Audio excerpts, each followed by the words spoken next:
What's cracking? And yes, MacFat, we're going to talk about Kareem Abdul Jabbar and what he said about LeBron James. MacFat was like screaming in there. I didn't say it then because I didn't want to change topics and subjects in the middle of the live stream. But all Kareem's saying is just like some of the stuff LeBron's been doing is beneath him. We all know Kareem don't really like this dude. He don't like this new modern class. He's older. He see the buffoonery. And he was like, man, Kobe never would do such a thing. Michael, Magic, they would never do such a thing.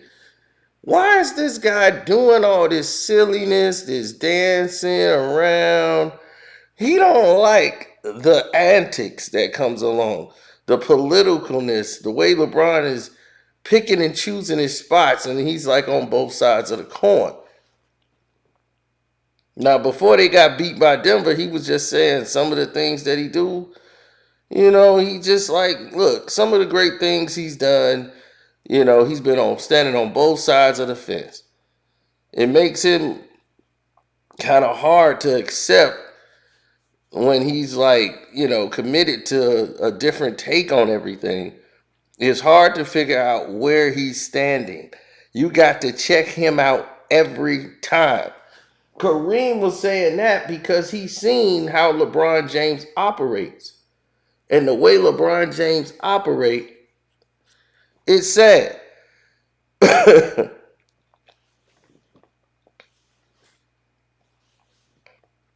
It's completely sad. Now, he said winning for him, that's it. That's enough. Why do you need to do stupid childish dances and disrespect the other team on the court? It doesn't make sense. Ghosts don't dance. Now,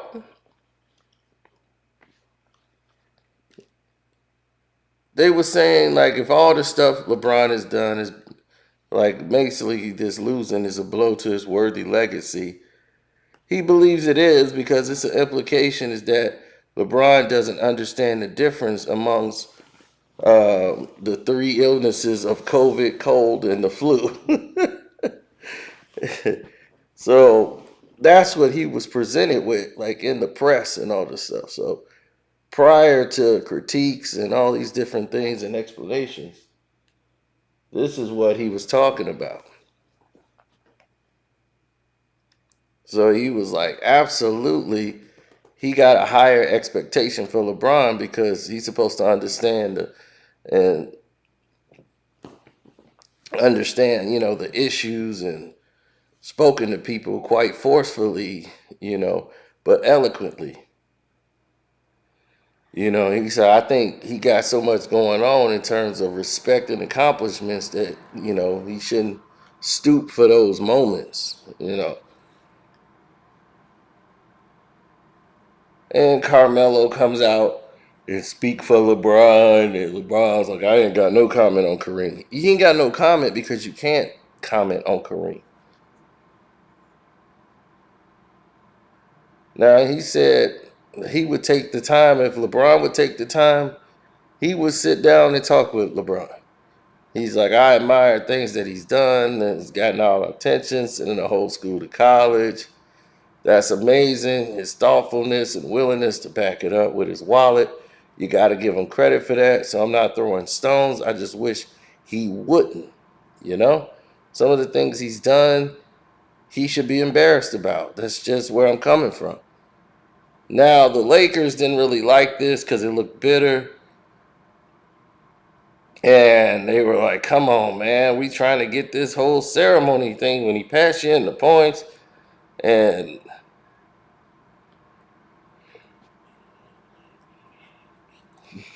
everybody's looking for these moments and where he passes Kareem and they was bringing that up to Kareem. He was like, look, I'm all for him doing it. There's no envy there. Just with these issues I was talking about, things that really affect the black community, he should be careful. That's all I'm asking. And then everybody came out, and he came out after talking with the Lakers and all these advisors and people that giving him tickets. He was like, I regret my offhanded response, which has been blown out of proportion. For years, I've expressed my deep admiration and respect for LeBron as a community leader and athlete. That hasn't changed and never will. Okay, somebody had to wrote that for Kareem. But Kareem is saying, look, man, I don't care. I don't. He doesn't care if LeBron scores more points than him. Does that mean he's a better player? Karl Malone, I hate to use as an example, scored more points than Michael Jordan. Does anyone believe Karl Malone is a better basketball player than Michael Jordan? That is not factual. Karl was a great player, but he wasn't greater than Michael Jordan. Period. To be honest, I don't think he was better than Charles Barkley. I'm just gonna put that out there. But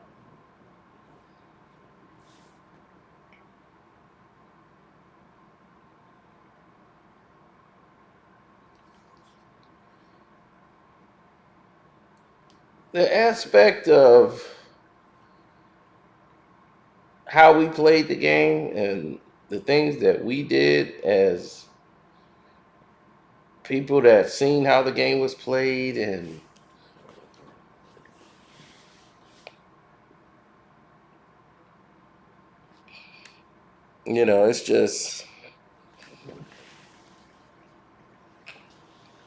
it's just different. The whole thing is a little just different.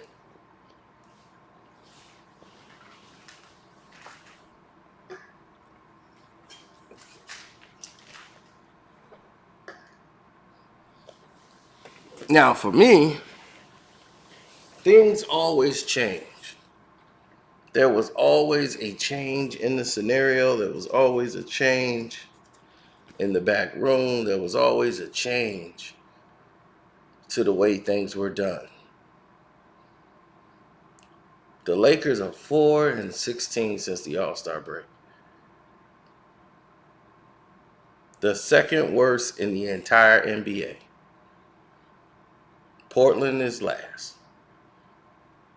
Now, you mean to tell me, with all that money that's tied into the Los Angeles Lakers, that's got them over the luxury tax, everything that's put on display for the Lakers, that this is the scenario, this is the dream, this is what they envision? I'm telling you, no, this isn't the dream. This isn't the vision. This isn't where they're supposed to be. People can argue with it. They can dislike everything. They can do all of it. The truth of the matter is, what Kareem went through with Magic and all of these guys, they were not militant. They were adults. You know, what LeBron is doing and all this dancing and all this, it's fake. LeBron doesn't know how to be himself because he doesn't even know what that means.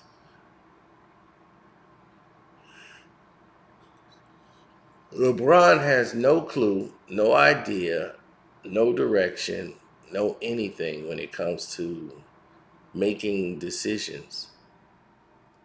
What LeBron is doing is something entirely different.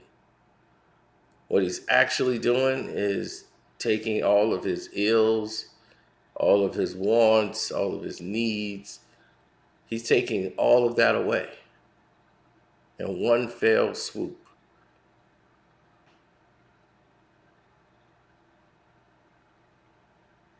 He's copying Steph Curry. You see the way Stephen Curry's out there having a great time, shimmying for the crowd and all of this stuff and enjoying himself, and the crowd is eating it up. The NBA is eating it up.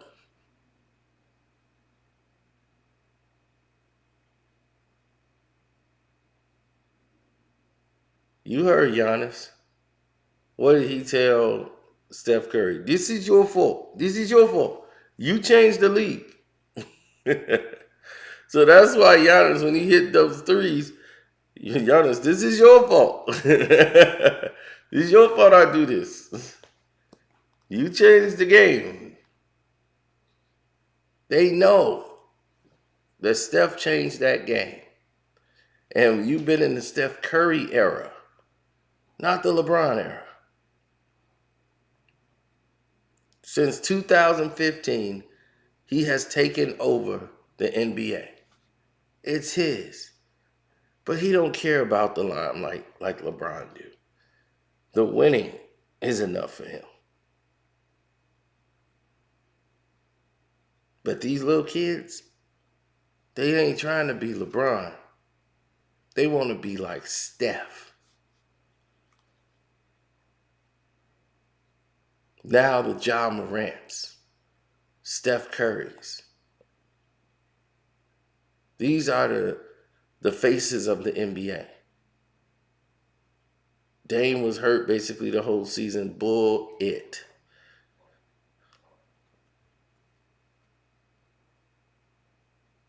Okay? He was not there.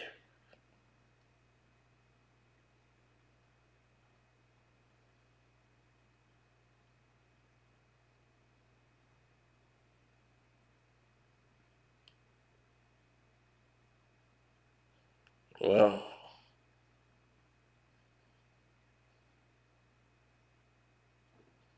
there's a lot of different things you could say at that point. But I understand where Kareem's coming from. Kareem's an old soul. They didn't play these type of games. They was very clear, concise, and to the point.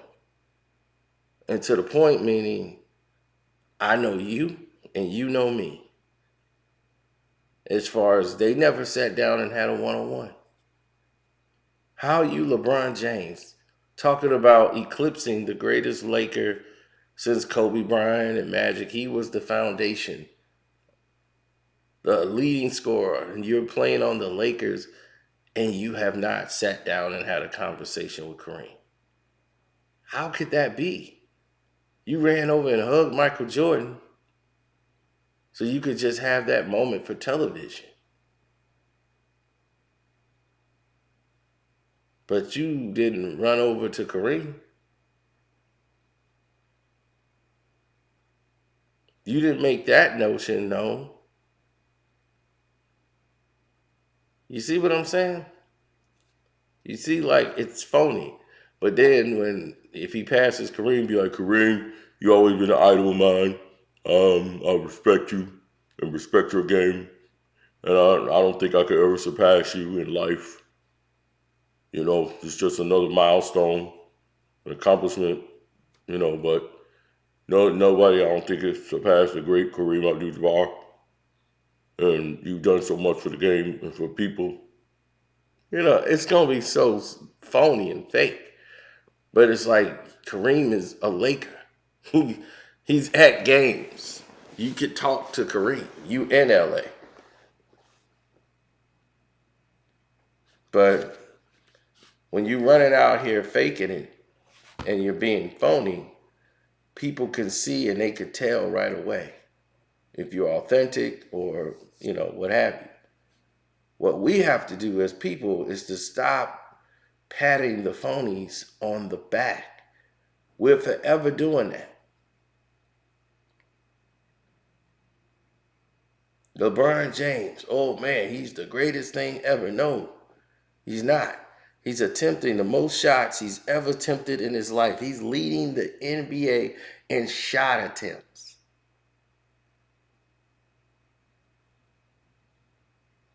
Now, this is the LeBron y'all wanted to have, right? LeBron shooting the ball all the time. So to get his 38 plus. He's got to attempt the most shots in the league to get it.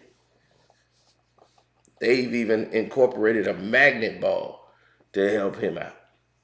And it still ain't getting the job done because he's old. Father Time is undefeated. And I feel they will make the play in. Do they really deserve to be there?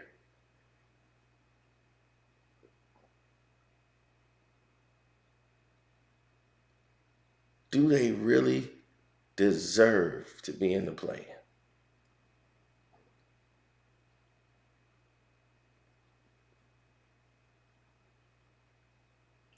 I seriously doubt it, but that's a question most suited for you guys, not myself.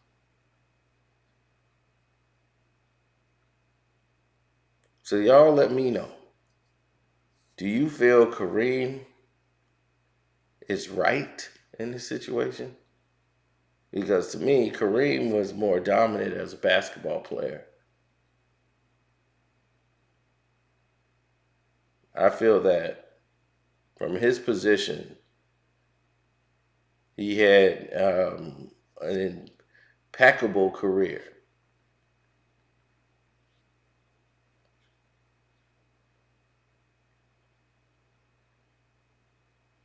Quite a lot of accomplishments. But Kareem was a person that couldn't win it by himself. Like he couldn't go and take over the game. As great as he was, he couldn't do that. All the years in Milwaukee, he lost. He lost to guys who played team basketball and can take over a game. Played against guys who could just go down and take over the game. Kareem needed help to do that.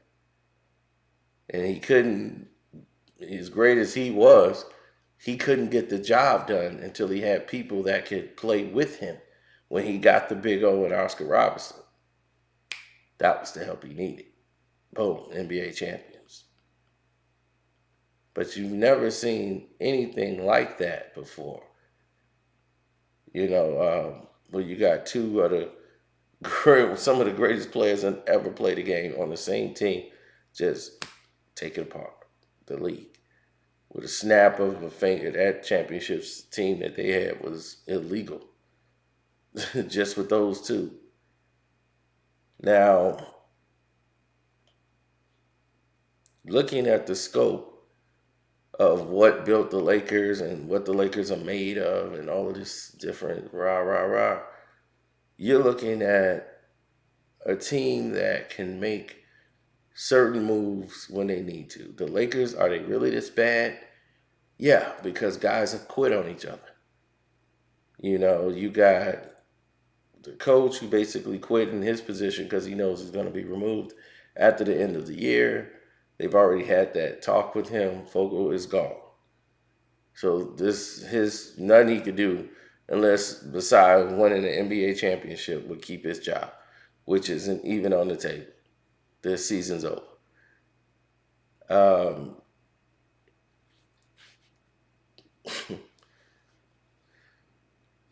I don't know what the future holds for LeBron. Retirement is not an option for him, but as far as him being considered, like the team he has even next year to be considered as a team that could vie for an NBA championship. I don't see that for him next season either. I see them being another team that can go to the playoffs. But to be able to contend with these teams, you got to be able to run. The Phoenix Suns are number one because they can run. Okay. I see the Grizzlies are number two because they can run. Golden State, they run. See, this is how the game is played. This is how the pace is played. Golden State changed the game. The Warriors showed you how to play with pace. They showed you what it takes to beat LeBron. how to beat that team, scouting reports, people doing their work, their assignment. They know how to get it done. Now, the rest is a matter of you actually doing your job and getting it done. That's it. I harbor no ill wills on LeBron. I'm just, I just know when it's at its end. You know, I could only tell you what I see out there on the court. And what I see is a team that's in disarray. What I see is a team that don't get it. What I see is a team of different factions into one. You got 3 and 4 guys that are cool with each other and they linked up. They ain't really cool with the rest of the team. They stage their own little cool. Then you got LeBron and the people he cool with, which is AD, Melo, and Russ sometimes, but he's really on the outs. He's not really in that circle with them like that all the time. But the rest of the team feels isolated. You know, the rest of the guys, it's just all up in the air.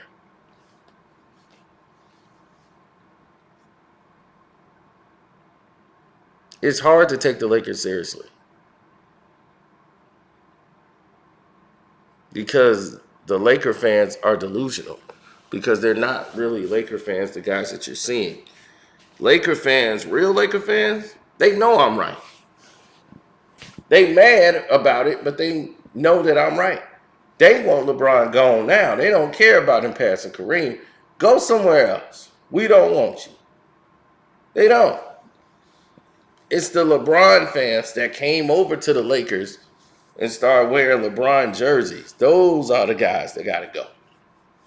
Those are the imposter fans. They're the problem. Because no matter what's going on out there, it's not LeBron's fault in their eyes.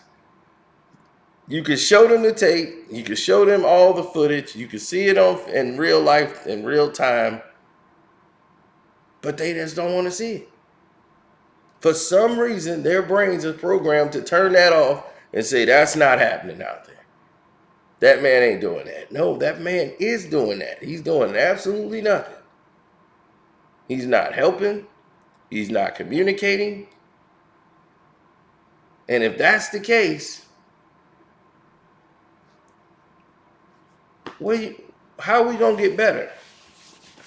If all you doing is chewing down and tearing up on the younger players and not accepting responsibility when you out there getting blown by, that's not going to help the young players out. So at this point, Malik Monk and those guys, they just playing for a contract to go someplace else. Because there's interest in Malik Monk, and I don't think he wants to go through another season playing with LeBron. So Malik Monk, go get your money, man. You've earned it. Helping LeBron win a championship ain't going to get you the money. Only your play. And right now, they're altering your play by being stagnant when you got 2 ball dominant. Now you got 3 ball dominant guys back out there. This was a terrible decision from the jump. And now, as I told you, didn't want to hear it. Look what LeBron needed, or he needs more help. I didn't want to hear that all season. I told you, when the season started, don't come up in here with that what LeBron needs. That's over with. So thank you for showing up. Hopefully everybody in here hit the like button. Like the video up. Subscribe to the page. Hit that notification bell. Hopefully you guys have totally subscribed to the Casino for Life Patreon and became a member.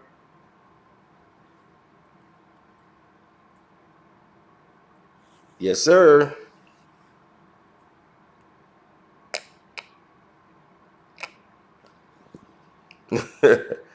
Yes, thanks for the Cash App, which is Carceno, Karceno, and all the Patreon donations. And I mean the Super Chat donations. Thank you again. I'm out.